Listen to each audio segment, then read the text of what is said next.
an abomination created by the humans to wage wars. That was not what he had taught when he was alive. That was not the intended purpose. He sought to bring peace. He sought to connect people through chakra. Hence, he shared his unique chakra with others in the hope that humankind could better understand each other. Alas, humans are such fickle beings. His own son, Indra, had disregarded everything his teachings stood for. Everything he sought to protect. After he died, he had hoped his younger son, Ashura, could convince his brother to leave the path of darkness. That, however, could not be possible in their current life. He knew how powerful his two sons' chakra was. It could be considered near omnipotent, yet, nowhere near his own. He saw his two sons' chakra transmigrate in two other shinobi generations later. Yet again, he hoped these two could resolve the feud his two sons had begun. However, again, he was proved wrong. He knew he shouldn't have cast his attention away from Indra. But Ashura reminded him so much of himself. His younger son's ideals were exactly like his. To bring peace through love. While Indra too wanted the same thing, but differently. He wanted to dominate. This world did not need another person like his mother. So, he decided to give his son the power which he knew Ashura would use for the better. That was his first mistake. Unconsciously embracing one while neglecting the other. He knew his son's chakra would not rest until the feud was resolved and hence knew they would again transmigrate. Years later he again felt it. Ashura and Indra's chakra transmigrating. But he was surprised when they chose one vessel. He did not know the name of the human who they chose. However, he could feel this child was the descendant of both Indra and Ashura. He could only see foggy images. Blonde hair, blue eyes, and his eyes widened slightly. Could he be? He asked himself. The prophecy his friend spoke to him about. He smiled, knowing his friend couldn't be wrong. This time he knew what he had to do. He would not cast his attention away from Indra. They were both his sons. He loved them both equally. It pained him to see the generations-long fight between them, and it pained him to see the world so angry and so helpless. It pained him at how his other 9 children were treated by the humans. However, he could not bring himself to hate them. Humans fear what they do not understand. He would give the world someone to put their trust in again. He would give the child what is rightfully his. And so, when the child was born, he brought forth his shakujo and effectively gave the blonde boy his yin and yang chakra, which mixed with the boy's, forming chakra coils and essentially making it his own chakra. He smiled as he saw the sun mark on his tiny right hand and the half-crescent moon mark on his left hand pulsate for a second and vanish, set for the child to be seen when he reaches deep within his soul. He heard his eldest child, Karama, scream in agony when his yin chakra was ripped from him and his yang half sealed inside the blonde infant. He couldn't let his eldest go down a path filled with hatred. He reached Karama within the boy's mindscape and immediately calmed him down with one touch of his hand. He knew he didn't have much time in the realm of mortals. And before he disappeared from this realm, he told his eldest his last words, "Help him, Karama. This child will be different. He is destined for greatness, the likes of which have never been seen. Guide him along the right path. Save him in his dark times and stand alongside him in his brighter ones. The child of prophecy has taken birth." Karama smiled hearing his father's words. "So, the time has come, Rikudojiji. No harm shall come to this boy so long as I'm here in this world." The fox said with conviction present in its voice. Hagaromo knew this time, the world would change. This time, the world will have her savior. Humanity will have its savior. He could rest now and watch the blonde boy's story unfold. Next day, Namikaze's compound, Kanahagakure no Sato. He could feel it. He could feel everything around him and it was mesmerizing. Naruto sat at the back gardens of his compound in a lotus position and was meditating. His face a picture of perfect calmness. His Tuchan told him this morning that meditation was necessary for a shinobi. It helped one keep calm and their head clear of stray thoughts. Especially, it made one aware of their surroundings. So, it's been around an hour that Naruto's been sitting in a lotus position. The village had a calm breeze blowing through it. Naruto's jaw-length bangs flowed with the breeze calmly. Naruto himself felt at extreme peace. He could feel his surroundings. He could feel the people's emotions. He understood them. It made him happy how peaceful the village was. He could feel chakra. The chakra flowing in the world. In the trees. In the air. In the animals. In the lake, in his garden. It's everywhere, he thought, giddy with excitement. He never felt so wonderful before. It felt so pure. More so than his own chakra. It felt so fresh. It was filled with life energy. He wanted to feel it. So, he reached out for it and let it enter his body. He immediately felt refreshed and was in sync with the world. He smiled. He couldn't describe the feeling. It was omnipotent. His senses were even more heightened now. Unknown to Naruto, his entire body was covered in chakra. A brilliant shade of purple. He was radiating so much life energy around him. The flowers were blooming. The grass and trees were growing at a rapid pace. The birds were chirping. The squirrels were now surrounding nearby him. It was a picturesque sight. In one word, it was aesthetic. His chakra was so warm and welcoming that it was felt by everyone. Naruto's chakra covered the entire village in a thin blanket of calmness. It felt as bright as the sun. Every civilian and shinobi alike felt it and immediately stopped what they were doing. They did not know what it was, but they could feel it was powerful and commanding. Yet, instead of making them fall on their knees, it made them feel rejuvenated. It was touching every part of their body, every cell in it, and they could feel how incredible it was. Minato and Kakashi, who were there inside the Hokage's office, felt it too. Both knew the chakra signature and grew slightly worried as to why he was releasing such copious amounts of chakra. Minato immediately held Kakashi and disappeared to the Namikaze compound in a yellow flash. Minato and Kakashi quickly made their way towards the gardens, and when they reached, their eyes widened at the sight in front of them. Naruto was creating nature. Minato activated his Sharingan and Kakashi pulled his headband up to see what exactly it was that Naruto was doing. Say. Sen. Sensei. Naruto, he's pulling chakra from the nature around him. Isn't that? Kakashi said while not being able to comprehend whether what he was seeing was true or not. Minato was in no different position. He couldn't believe what he was seeing. His son, only 4 years old, was doing something neither Jiraiya nor he could master completely, even after years of training. Senjutsu. Yes, Kakashi. Naruto is using senjutsu. Minato said in a whisper. Naruto, who was yet to move from his position, had felt his father and Kakashi the moment they had arrived here. He decided to test something out which was there in his mind. He willed a part of his chakra around him to form into a hand and waved at the two shinobi present. Naruto slowly opened his eyes and the intake of chakra from the nature into his body stopped. The chakra swirling around his body, too, receded back. He looked at his two-chan and his nii-chan and saw their incredulous faces. He gave them a questioning look, signifying them that he had idea what he did just now. Minato glanced towards Kakashi once and both the Hokage and the ANBU captain moved towards the 4-year-old child. Naru? What were you doing just now? Minato asked in a kind voice. Kakashi stood beside his sensei and gave his brother-like figure one of his eye smiles and a wave of his hands.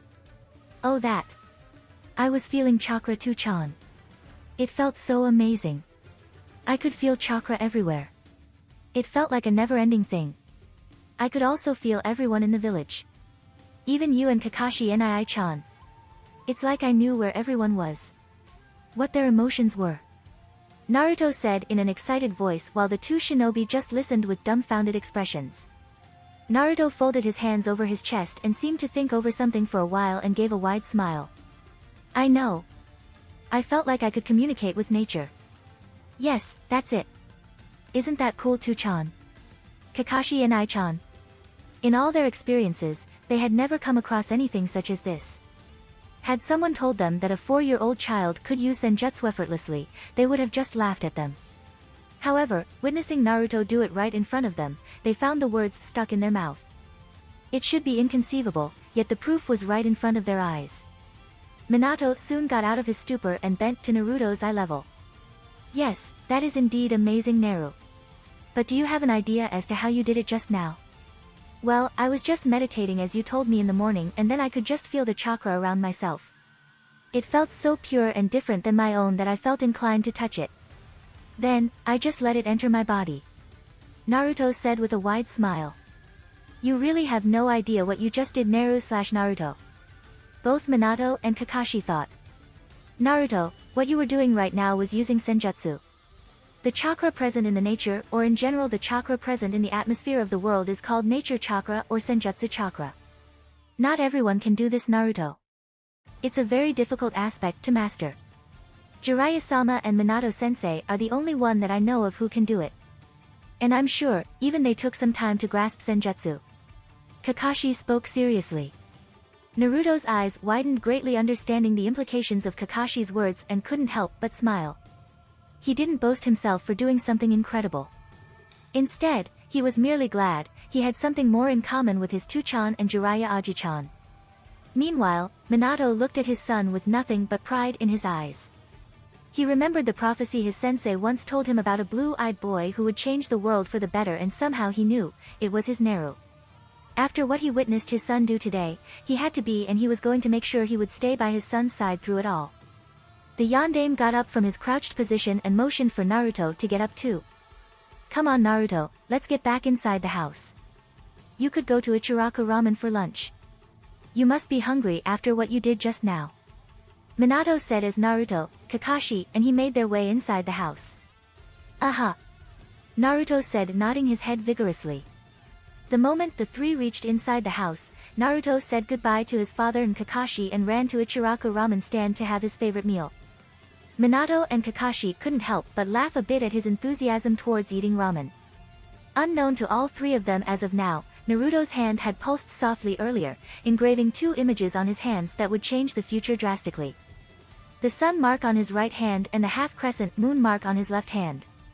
Sensei? Kakashi asked, gaining Minato's attention. Seeing the look on his student's face, he understood what he was meaning to ask. I know, Kakashi. His chakra was felt by everyone within the village. No doubt there's going to be a council meeting regarding this soon. He said. His voice showed that he was not too happy about it. What are you going to do, Sensei? Are you going to tell them the truth? We should also inform Jiraiya-sama about this as soon as possible. Kakashi said. I don't know yet, Kakashi. I should discuss matters with Jiraiya-sensei and the Toad summons first before I reach any conclusion. Naruto's innate ability to use senjutsu baffles even me. I have never seen anything like this before. Minato said as he exhaled a deep sigh. This was a serious matter. One that could have untold implications on the elemental nations. Kakashi nodded, deciding not to say anything more. Both shinobi exited the Namikaze compound and went back to the Hokage Tower. Minato to do his accursed paperwork, and Kakashi to read and giggle over his perverted little orange book. 2 months later. Jiraiya had arrived within the village in the next 2 days to meet with the two Namikaze as soon as he had received a message from one of his Toad summons regarding Naruto's ability to use senjutsu. Minato had written a detailed message to the Gamma Sennin about what he had felt and what he had seen Naruto do. To say Jiraiya was shocked would be an understatement. When he had witnessed his godson utilizing senjutsu chakra, he just couldn't believe his eyes. It shouldn't be possible. Yet, he knew his eyes and his years of training in senjutsu was not deceiving him. However, instead of denying what was right in front of his eyes, it just made his belief stronger that his godson was the one. The sun and half-crescent moon mark on Naruto's hands were noticed by both Minato and Jiraiya when they got down to teaching him the intricacies of senjutsu. Naruto himself did not know what these marks represented, but he could feel that the sun represented his brighter chakra whereas the moon represented his darker one. Upon hearing that, Minato theorized, Naruto's yang chakra was represented by the sun and his yin chakra was represented by the half-crescent moon.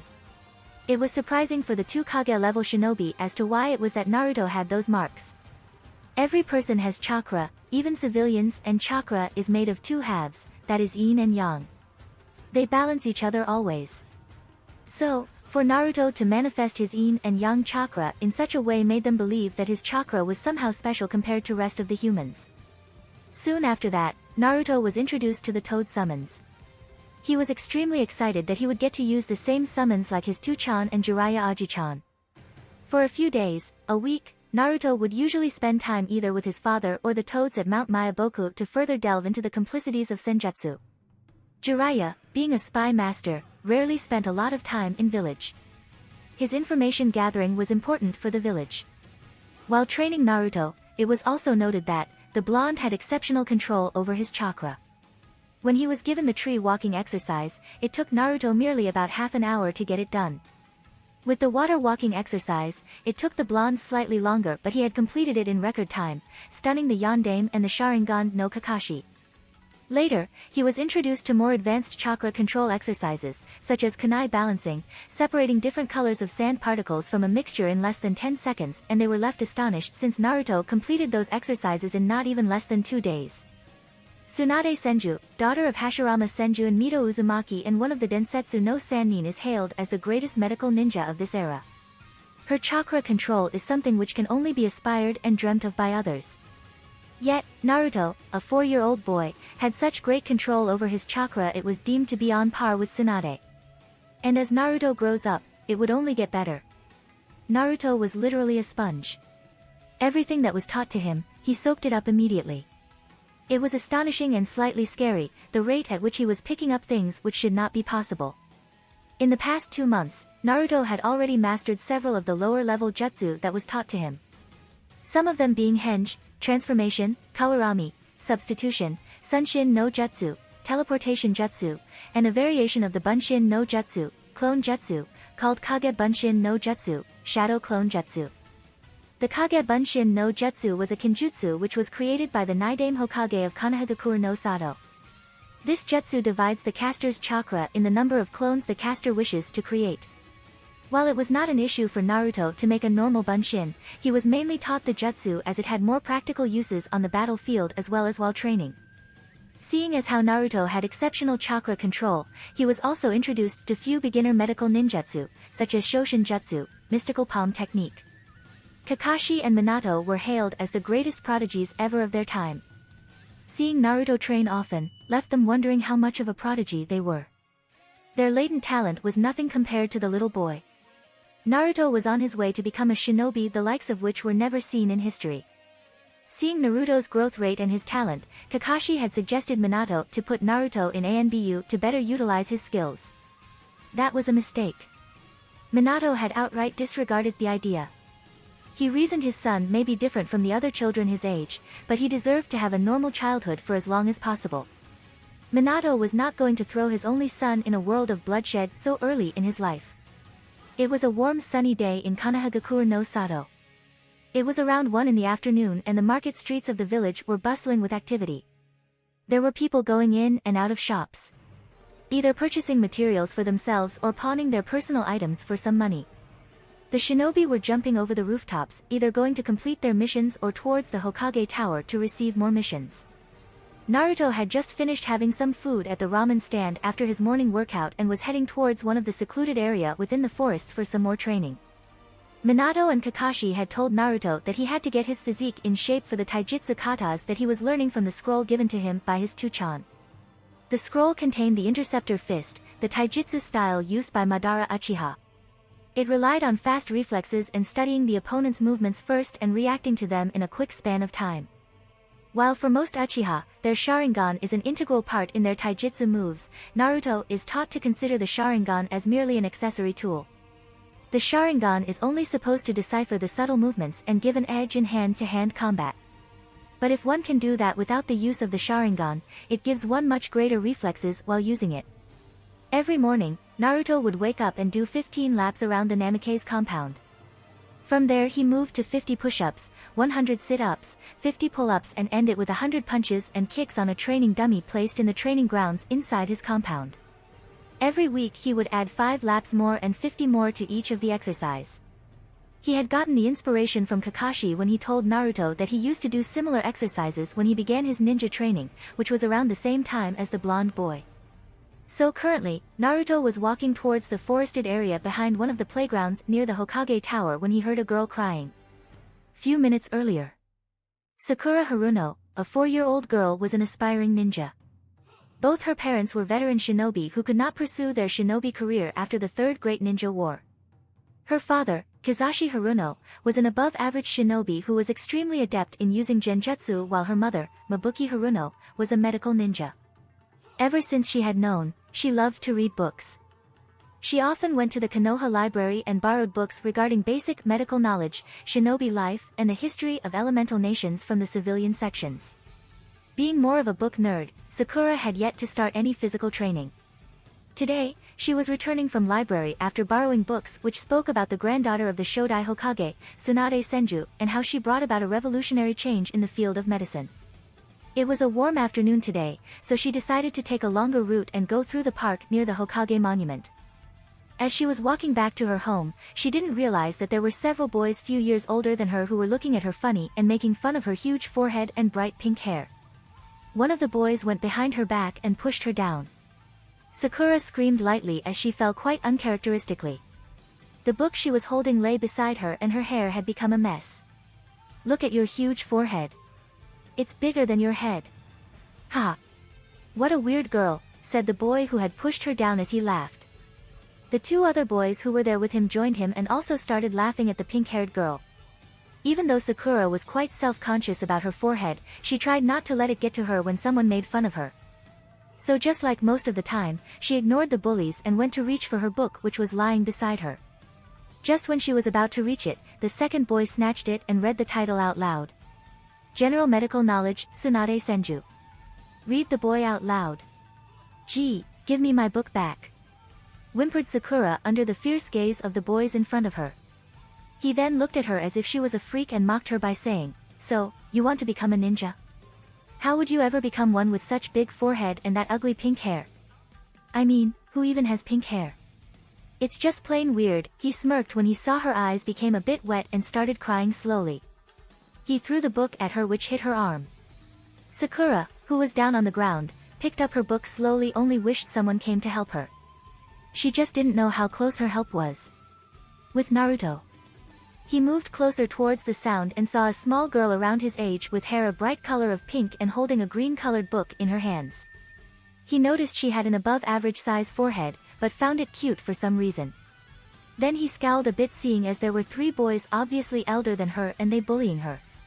He immediately rushed towards the girl and stood in front defiantly. The three boys were a bit surprised at seeing the blonde. They didn't even see him come. "Oi! What do you think you're doing? Move away from her," Naruto said a bit coldly. Sakura looked at the boy who stood before her and her eyes widened. The boys flinched a bit hearing his voice but didn't move however. The boy who had pushed Sakura down stepped forward and said, "Who do you think you are? You can't just boss us around. Look at that freak anyway. Ugly hair and forehead." For reasons unknown to Naruto, he felt angry hearing the boy call her freak. He remembered how he felt when the villagers often whispered demon, monster, traitor and words such as that when he walked around the village. He didn't want anyone else to feel like that. Through his negative emotion sensing, he understood how the girl felt. Scared. Weak. And it made the blonde furious. He brought his index and middle finger of his right hand joined together before his face and willed for Kage Bunshin into existence. Naruto could feel the shock in the three boys' minds and how afraid they felt as of now. He smiled inwardly when he felt the girl feeling hopeful. Sakura could only watch in wonder as the blonde boy before her, who was most likely the same age as her, performed ninjutsu so easily. "I'm Naruto Namikaze. Now leave, before I make you," he said in a commanding voice. Sakura's and the three boys' eyes widened learning that the blonde was the Yondaime Hokage's son. The boys took a few steps back in fear, immediately turned back and ran as fast as they could from the blonde and the girl. Naruto felt proud that he could scare away the bullies from the innocent girl. Remembering about the girl, he turned around to see the girl staring at her in amazement and admiration. Naruto saw the book the girl was carrying on the ground and picked it up. He dusted it off and handed the book back to the girl who gave him a small smile. He saw how her cheeks were slightly red, but thought that she must be feeling quite hot. "Are you okay?" asked Naruto in a kind voice. "Hi," Sakura said, blushing a bit. "You know medical ninjutsu is pretty cool. I'm learning a bit myself with my two-chan's help," Naruto exclaimed. Sakura knew not many children her age found interest in medical field, so it was surprising for her to hear Naruto say that. Realizing that he didn't know her name yet, he asked her, "Well, what is your name?" Sakura looked at his face and how his blonde hair fell over his forehead and covered his right eye. Sakura broke out of her gaze, realizing that she was staring at him. "Sakura Haruno," the girl replied hastily. She felt her cheeks turn a bit red and immediately ran back to her house. Naruto was extremely confused at the girl's attitude. He could feel the girl didn't have any feelings of detestation or fearfulness towards him and ran away because she was feeling extremely shy. He just shrugged his shoulders and decided to go back home instead of more training. 1 year later. Naruto stood in a clearing deep within the forests of Konohagakure no Sato, on the west side of the village.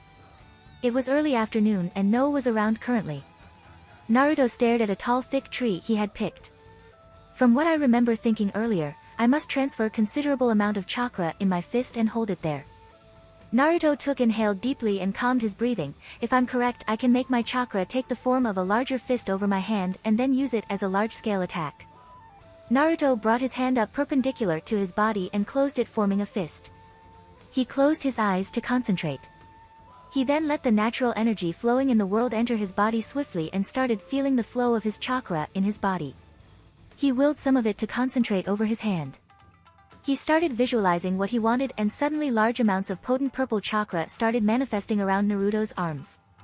The chakra took the shape of a large arm around Naruto's own small arm, and he smiled.